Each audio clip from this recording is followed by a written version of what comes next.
আওয়াজটা যেটা শুনতে পাচ্ছেন সেটা কিন্তু এতদিন আমরা যার বিপক্ষে আমরা বলছিলাম, যাদেরকে আমরা টার্মিনেট করার জন্য বলছিলাম, আজকে কিন্তু তারা এসে বসে আছে।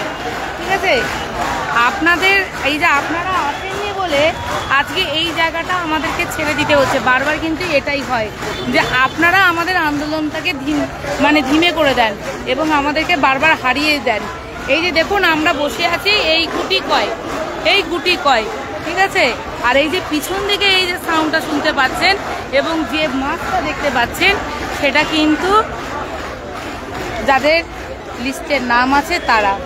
এবার বুঝুন যে আপনারা আজকে এই আন্দোলনটাকে কোন জায়গায় নিয়ে গেলেন। বারবার আপনাদের কাছে অনুরোধ করছি, আপনারা আন্দোলনে আসুন এবং একত্রিত থাকুন। এই যে বিভিন্ন গ্রুপ ডিভাইড করছে 1 to 3, 4 to 7, এই ডিভাইডেশন রুলে যাচ্ছে আন্দোলনটাকে ভেঙে দেওয়ার জন্য। আপনারা বুঝছেন না ম্যাটারটা, সেই জায়গা থেকে আপনারা সেই ভুল পথে চালিত হচ্ছেন। অবশ্য চিন্তাভাবনা আপনাদের নিজেদের, সেটা বলার কথা নয়। আমি নিজে ফার্স্ট কাউন্সিলিং, আমি নিজের সামনে থেকেই আমি মানে লয়ারদের সাথে কথা বলে, চেয়ারম্যানের সাথে কথা বলে কষ্ট বলেছে যে একসাথে থাকার জোরটা কি। আমরা ছোটোবেলাতেও পড়েছি যে ইউনিটি ইজ দ্য স্ট্রেংথ, ঠিক আছে। কিন্তু আজকে এই ইউনিটি দেখুন নেই, যার জন্য আমাদের হয়তো এক্ষুনি মার খেয়ে হয়তো এখান থেকে উঠেও যেতে হতে পারে। এবার আপনাদের হাতে যে এই আন্দোলন, বারবার বলেন আন্দোলন করতে, কিন্তু সেই আন্দোলনটাকে টানা চালিয়ে নিয়ে যেতে পারেন না, ঠিক আছে। আজকে এক্ষুনি একটা বড়সড় কথা কাটাকাটি প্রায় হাতাফাইয়ের মতো হবার মতো ছিল, সেই জায়গা থেকে অনেকটা শান্ত করা গেছে। পুলিশ প্রশাসন কোনো রকমভাবে কোনো ইনিশিয়েটিভ নেবে না দুটো দলকে আটকানোর জন্য। এবার বলুন 100 জন আর 1000 জনের সাথে কিভাবে লড়বে? তাও আমরা লড়বো, সামনের সারিতে থাকবো। আর আমরা এখানে এই যে কয়েকজন দেখুন, এই কয়েকজন ম্যাডাম আমরা আছি, আর অল্প কিছু স্যারেরা আছেন ওইদিকে। এই অবস্থায় আমাদের থেকে কিন্তু টেন্টেডদের সংখ্যা অনেক বেশি, ফলে ওরা কিন্তু একটু আগে চিন্ময়কে চড় মেরে গেছে এবং আমরা আজকে রাতটা প্রচণ্ড একটা নিরাপত্তাহীনতায় ভুগছি। যে কেউই মানে যে একটু দুটো চোখের পাতা এক করব সেইটা আমরা করতে পারছি না। প্রচণ্ড একটা টেনশন হচ্ছে যে ওরা আবার কখন এসে আমাদের উপর চড়াও হবে। ওরা বিভিন্নভাবে নানা রকম কথাবার্তার মাধ্যমে যেমন উত্ত্যক্ত করছে, ঠিক সেরকমভাবে কিন্তু ওরা এসে যখন তখন আমাদের উপর চড়াও হচ্ছে। সকাল থেকে অনেকবার হয়েছে, আর এখনও তো এক পোস্ত খুব জোর হয়ে গেল যে চিন্ময়কে ওরা চড় মারলো। তারপরে আমাদের এই কজনকে নিয়ে এই আন্দোলন এরকমভাবে টানা যায় না। বারবার করে আপনাদেরকে বলা হচ্ছে যে আপনারা একটু আসুন, আপনারা একটু আসুন। মানে আমাদের স্কুলে যাওয়ার পারমিশন হয়েছে, মানে কি একদম 60 বছর পর্যন্ত স্কুলে যাওয়ার পারমিশন হয়ে গেছে? বিষয়টা আমার কিছুতেই মাথায় আসছে না যে কেন এতবার করে আপনাদেরকে কেন ডাকতে হবে? আপনাদের নিজেদের কোনো তাগিদ নেই আসার জন্যে যে আমার যেতে হবে সেখানে? তাও বলি, এখন রাত কটা বাজে গো মিতাদি? 12:30। 12:30 বাজে। এই মুহূর্তে এতক্ষণ পর্যন্ত সকাল থেকে, সকালে আমি নিজে 20 জন মতো ছিলাম, আমরা নিজে গার্ডওয়াল নিয়ে গিয়ে ব্যারিকেড করে দিয়ে এসেছিলাম এবং ওখানে রীতিমতো দাঁড়িয়েছিলাম যে ওরা ঢুকতে যাতে না পারে। ওরা কিছুজন ওখানে জড়ো হয়েছিল, আমরা বুঝতে পারছিলাম যে ওরা জড়ো হচ্ছে আস্তে আস্তে, তো আমরা গার্ডওয়াল নিয়ে গিয়ে ওখানে ব্যারিকেড করলাম এবং দাঁড়ালাম। তারপরে ওরা যখন সংখ্যায় 100, 150, 200 হয়ে গেল, তখন ওরা কিছুই মানলো না, আমাদের সামনে ব্যারিকেড সরিয়ে চলে আসলো। আমাদের কিছু করার ছিল না, ওখানে যদি আমরা কিছু করতে যেতাম আমাদেরকে আহত করত। আচ্ছা, আপনারা বাড়িতে বসে আছেন, কোনো সমস্যা নেই, থাকুন, কোনো প্রবলেম নেই। আমি আসতেও বলবো না, সবাই আসতে বলছে, আমি বলবো না।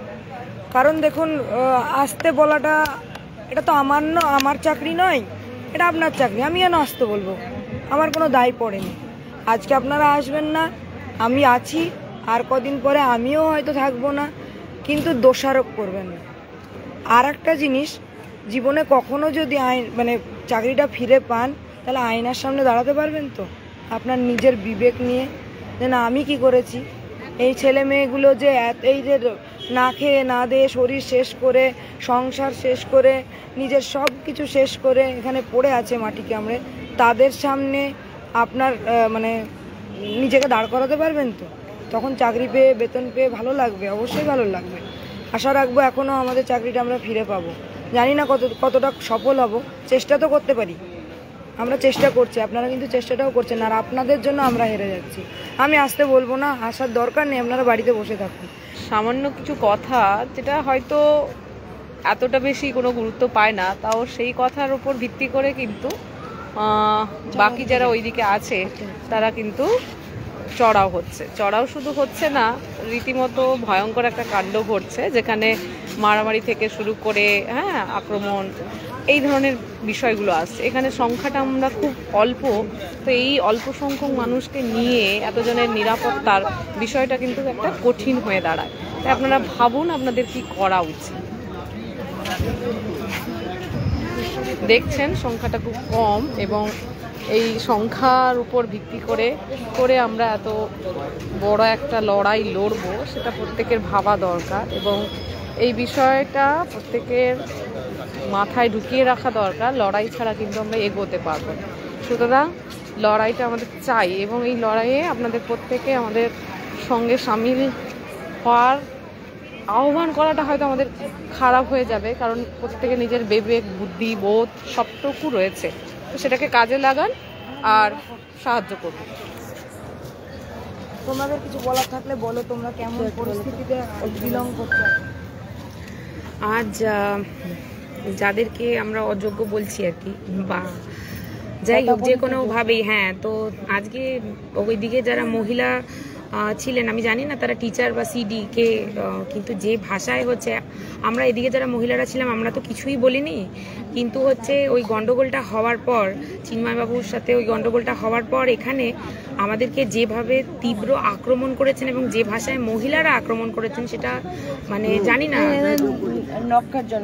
সত্যি তাই, মানে ধিক্কার দেওয়ার মতো ব্যাপার। মানে বলতে খারাপ লাগে যে কখনো কারো মানে স্টাফ রুমে এবার সমস্যা হচ্ছে এটা হয়তো করার সাহস পেত না যদি আমরা সংখ্যায় হচ্ছে যেরকমটা আসলে প্রকৃতপক্ষে আমাদের যে সংখ্যাটা, সেই সংখ্যাটা যদি এখানে রাখতে পারতাম, সেটা নেই। ফলে হচ্ছে একটা দিক থেকে আমরাও তো অনেকটা পিছিয়ে আছি, তার জন্য তারা সাহসটা পেয়েছে, আমাদের সামনে পেয়েছে, আমাদেরই বলেছে আপনারা মানে সেফ আছেন আর কি, সেদিক থেকে যারা বাড়িতে আছেন।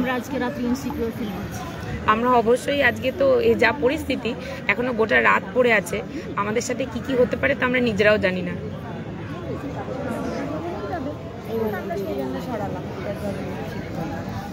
মানে আমরা এখন মানে যারা কয়েকজন ঘুমাচ্ছিল ওরাও ইভেন মানে উঠে বসে গেছে, কারণ এখন মানে পরিস্থিতি এমন হয়েছে যে মানে আমাদেরকে খুব মানে অ্যালার্ট থাকতে হচ্ছে। এবার বুঝেই যান যে আমাদের মেন্টাল মানে স্টেটাস এখন কেমন চলছে, স্পেশালি মানে আমরা মহিলা অহেতুক অ্যাটাক করছে, অহেতুক মানে যেটার কোনো পার্ট নই, আমরা কমেন্টস করছে বাজে বাজে, মানে একটা এটা হ্যারাসমেন্টই হচ্ছে, প্ররোচনা, ইচ্ছা করে আমরা উত্তক্ত হয়ে দুটো কথা বলবো, সেখান থেকে আবার একটা বিবাদ তৈরি হবে, এরকম একটা ব্যাপার।